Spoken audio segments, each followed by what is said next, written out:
Hi everyone, this is Paul here from the Magdalene Centre. Today I want to talk about the new moon in Leo on 23rd of July at 9:45 Universal Time, which equates to 10:45 AM here in the UK, because with British Summer Time we're an hour ahead. So with the new moon in Leo, it's a bit of an unusual one since it's the first of two new moons in Leo this year. Because every 3 years there are two new moons. Likewise, every other 3 years we have two full moons in a given sign. So with this first new moon, this is just an ordinary new moon, but the second one is a solar eclipse. So this new moon is almost like a test run. It's a time to set intentions in Leo to elevate the sign to its highest potential, so that when the solar eclipse comes around and we're then asked to become an example of the positive side of Leo, we've done the work beforehand using the energies of the first new moon. So what does the new moon Leo rule? So we're talking about things like creativity, the ability to give and receive love, more so receiving love, because if with giving love there isn't actually any vulnerability, because we don't have to open ourselves up to receive anything. So Leo is more about the courage to ask, to open up to someone else and receive the love that they give us, because often not there are plenty of people who would happily give us love, but if we ourselves don't believe ourselves worthy of love, or we've never learned how to receive it, then it doesn't matter how much love the other person gives us, we'll never be able to receive it or appreciate their love. So one of the things we might want to focus on for the new moon, if it's a problem area, I mean, not everyone has the same issues, we're all different, but if we're someone who struggles to receive love or to love ourselves unconditionally, then it may well be worth using the first new moon in Leo to learn this lesson now, because the more we know how to love ourselves, the better our self-esteem gets, and the more we then learn to accept the love of other people without questioning it, without asking, well, do I deserve this love? Why are you showing me love? Am I worthy of this?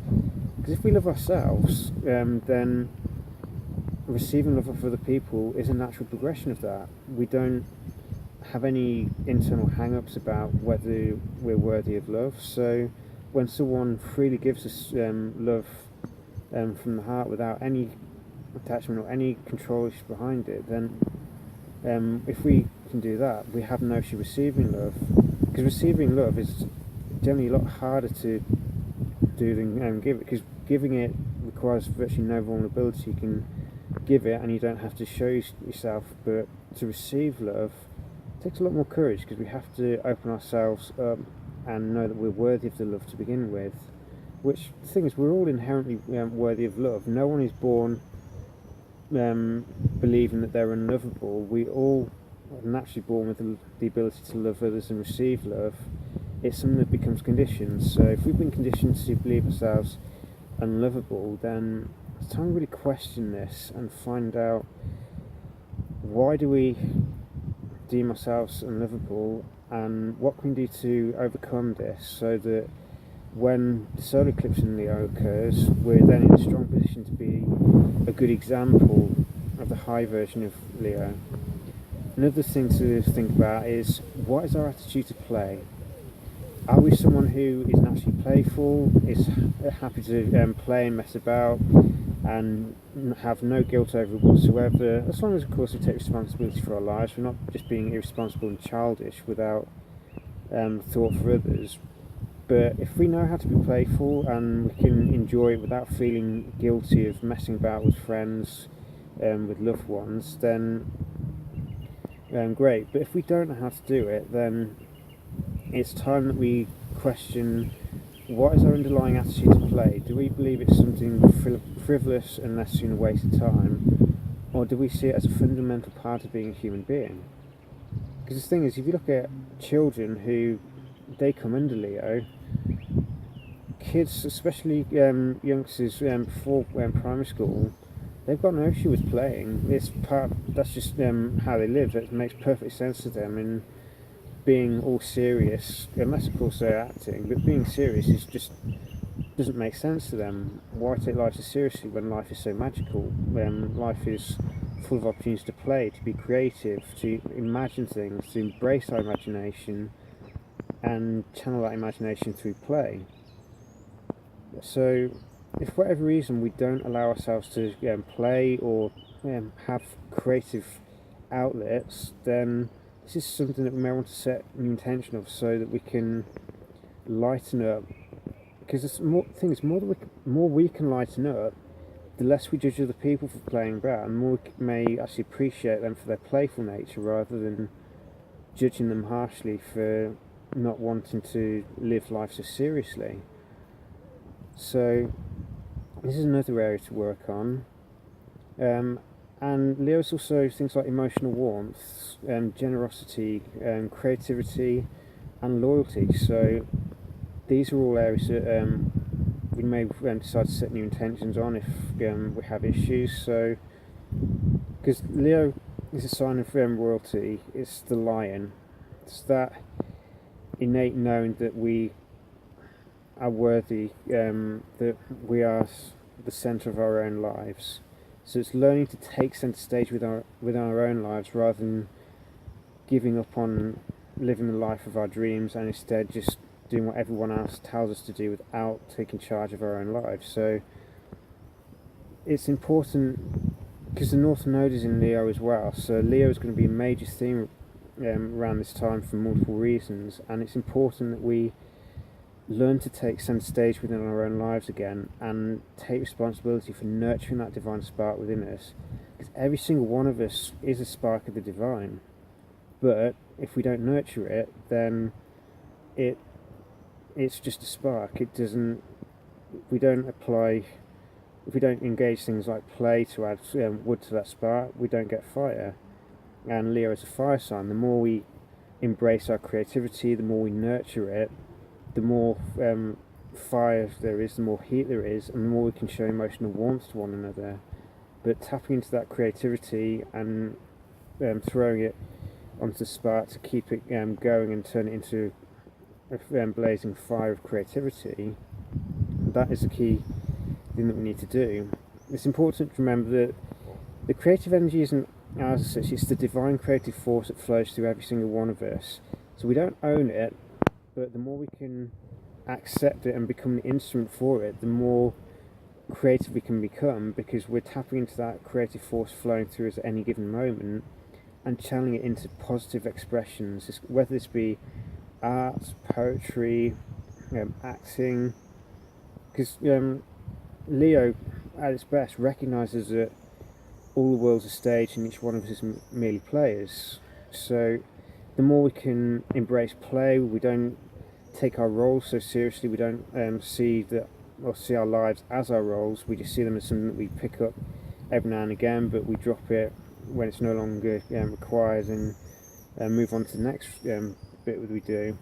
But if we don't learn how to embrace play, creativity, embracing that inner child within us that wants to be creative, but for whatever reason we may have suppressed it for a while, then this new moon is an opportunity to develop these before the solar eclipse comes around and asks us to demonstrate these in our lives, to be an embodiment of these qualities so that other people can learn from our example.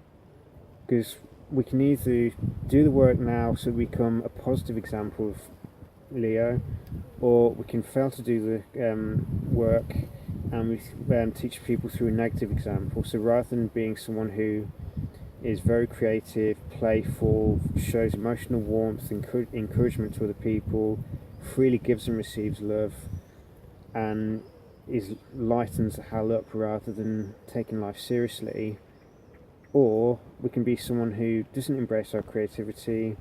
We don't learn to love ourselves so we can give and receive love in a healthy way, and because of that low self-esteem, we use our creative abilities within us in the wrong way. So instead of embracing our creativity and radiating outwards positively, we use that creative ability to harm other people through criticism and issues of and projecting our own issues onto them. And instead of being inspired by other people's creativity, we just get jealous and envious instead, because jealousy is a shadow side of Leo. But if we embrace self-love and we embrace that divine creative spark within us and nurture it, then jealousy will have no place in our lives, because we're not insecure about what other people are doing with their creative energy, because we're already using it within our own lives. So the more we embrace our own divine creative spark and share it with others in a playful, enjoyable, creative way that encourages them to do the same, then the better place we are to enjoy life. Life stops being a series of roles and responsibilities, and it actually involves fun again. Because this is what the North Node in Leo is asking us to do: it's to lighten up, it's to take centre stage in our own lives, it's to have the courage to pursue our heart's dreams rather than just blindly going with the flow and not getting anywhere in life. So the more we can use this new moon constructively to change this and become the highest version of ourselves, the better we are able to do that. Because Leo is also romance, but if we don't know how to love ourselves, then things like fear of rejection may well be pretty strong. So, because rejection is the one thing that Leo hurts Leo more than anything, so we have to love ourselves enough to not be too put out if people reject us for whatever reason. It may just be that person isn't. We may think they're the right one, or right sort of person to have in our lives, and they may not be ready for it, or we may not have done enough work to reach it. But the more we can love ourselves, the more we set ourselves up for healthy relationships later on, and the more we can receive love of other people as well. The more we tap into our creativity, the more we are happy with who we are, the more we shine on natural radiance and divine creative force, and the more likely we are to attract people who are good for us, and who will share the same qualities of giving and receiving love in a healthy way, because they also believe themselves worthy of it. And that's where the start of healthy relationships form, because if we have a base of both parties giving and receiving love freely without either one questioning whether they're worthy of it, then that creates a solid bedrock for healthy relationships, not just romantic, but also with key friendships as well. Because it's not just with partners that we engage in play with, some of our best friends we engage in play as well. And sometimes it may well be friendships are a healthy arena for learning to play and learning to give and receive love through platonic relationships where there's no pressure whatsoever, because that then sets things up later on, if we're not in a relationship, to feel more comfortable within ourselves and to just be who we are. We don't put on a mask, we are who we are our authentic selves, and we radiate love and kindness to everyone around us, and we feel happy, content in our lives, and we are the writers of our own lives, and not just someone playing a role within it based on what other people are telling us. There's a lot to take on board, but this new moon is very important.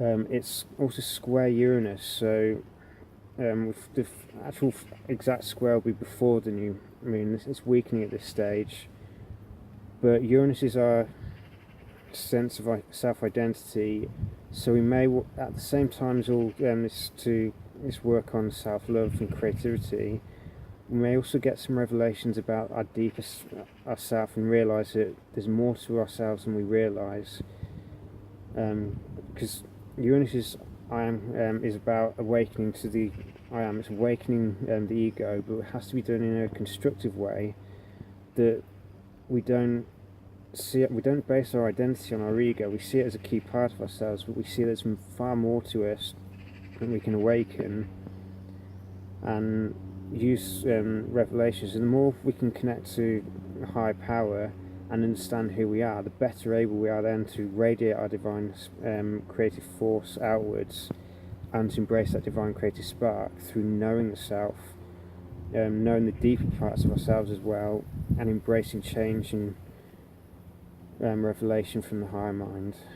So this is just a small bit at the end, because Uranus square to the Sun is important. The main force of it will already be over though by the time of the new moon, but it'll be something that will be influencing it, so we need to be open, expect the unexpected, and rather than fearing anything, just embrace everything with curiosity. I mean, at the end of the day, the sky doesn't control our lives. It's our choices that do that, but we can use the messages in the sky to guide our lives to a more fulfilling way of life based on what empowers us. But as I said, the sky doesn't control us. Our actions and taking responsibility for them determines how well our lives pan out. But if we use this energy wisely, we put ourselves in a far stronger position later on to live a healthy, loving life. So I hope it's a useful guide for you for the new moon. It may bring many blessings to you. Take care.